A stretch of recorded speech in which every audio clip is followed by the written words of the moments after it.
Guys. അപ്പോൾ ഇന്ന് നമ്മൾ പോകുന്ന ഇവിടെ ശിവൻ്റെ അമ്പലത്തിൽ. അത് ഇവിടെ തന്നെ ഭയങ്കര വലിയ ഒരു അമ്പലമാണ്. അപ്പോൾ അവിടുത്തെ ഫൈനൽ ഡേ ആണ് ഉത്സവത്തിന്. പ്ലോട്ടും കാര്യങ്ങളൊക്കെ ഉണ്ട്.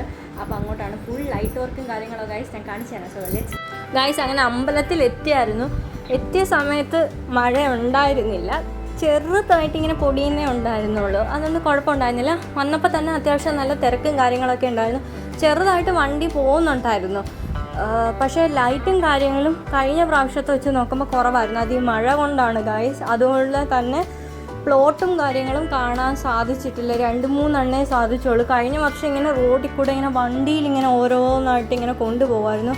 കുറച്ച് കഴിഞ്ഞ് അവിടെ ചെന്ന് നിന്നപ്പോഴത്തേക്ക് നല്ല മഴ വന്നു. ഫ്ലൈ ഓവർ ഉള്ളത് കൊണ്ട് അതിൻ്റെ അടിയിലായിരുന്നു മിക്ക കടകളും. അതുകൊണ്ട് നനഞ്ഞില്ല. പക്ഷേ അതിൻ്റെ അപ്പുറത്തും ഇപ്പുറത്തും ഉള്ള എല്ലാം ഒരു നനഞ്ഞു. നല്ല രീതിയിൽ മഴ വന്നത് കാരണം ലൈറ്റ് വർക്കും കാര്യങ്ങളുടെ ഒന്നും നല്ല രീതിയിൽ വീഡിയോ എടുക്കാൻ പറ്റിയില്ല. ചില ലൈറ്റ് വർക്ക്സ് ഒന്നും ഉണ്ടായിരുന്നില്ല. അപ്പോൾ ഈ ഒരു ഏരിയയിലുള്ളതിൻ്റെ എല്ലാം വീഡിയോ എടുത്തിട്ടുണ്ട് ഗൈസ്. ഇത്രേ പറ്റിയുള്ളൂ എടുക്കാനായിട്ട്. ഭയങ്കര തിരക്കുമായിരുന്നു. പക്ഷേ കഴിഞ്ഞ വർഷമാണ് ഞാൻ ഫസ്റ്റ് ടൈം ഇവിടുത്തെ അമ്പലത്തിൽ ഉത്സവം കാണുന്നത്. അത് ഇതിലും ഭയങ്കര ഗ്രാൻഡായിരുന്നു. അന്ന് ഇത്ര മഴയൊന്നും ഉണ്ടായിരുന്നില്ല.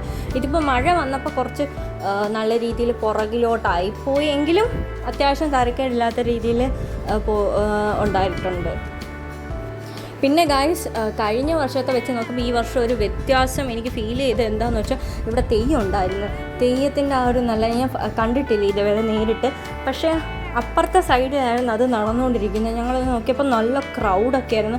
ആദ്യം വിചാരിച്ച് ഈ സാധനങ്ങളൊക്കെ ആളുകൾ മേടിക്കുന്നതായിരിക്കും, വള, കമ്മൽ, മാല, സ്നാക്സൊക്കെ. അത് കഴിഞ്ഞിട്ട് പിന്നെ ഭയങ്കര പാട്ടും കാര്യങ്ങളൊക്കെ നോക്കി അവിടെ ചെന്നപ്പോഴത്തേക്ക് തെയ്യമായിരുന്നു എന്ന് മനസ്സിലായത്. അതുകൊണ്ട് അതിൻ്റെ വീഡിയോ കാര്യങ്ങളൊന്നും എടുക്കാൻ പറ്റില്ല. അപ്പോഴത്തേക്ക് തെയ്യം കഴിഞ്ഞു. ഇതാണ് പിന്നെ ലാസ്റ്റ് ഈ ശിവൻ പാർവതി. പിന്നെ ഇതൊരു സ്ക്രിപ്റ്റായിട്ടുള്ളൊരു സ്റ്റോറി ബേസ്ഡ് ആയിട്ടാണ് ഈ ഒരു ഇതുവരിങ്ങനെ കളിക്കുന്നത്. പക്ഷേ ആ സ്റ്റോറി എന്താണെന്ന് എനിക്ക് മനസ്സിലായില്ല. പിന്നെ നല്ല ക്രൗഡ് ഉണ്ടായിരുന്നു. അപ്പം ഇത് വെച്ച് ഞാൻ ഇവിടുത്തെ അമ്പല ഉത്സവ വിശേഷം അവസാനിപ്പിക്കുക ഗൈസ്.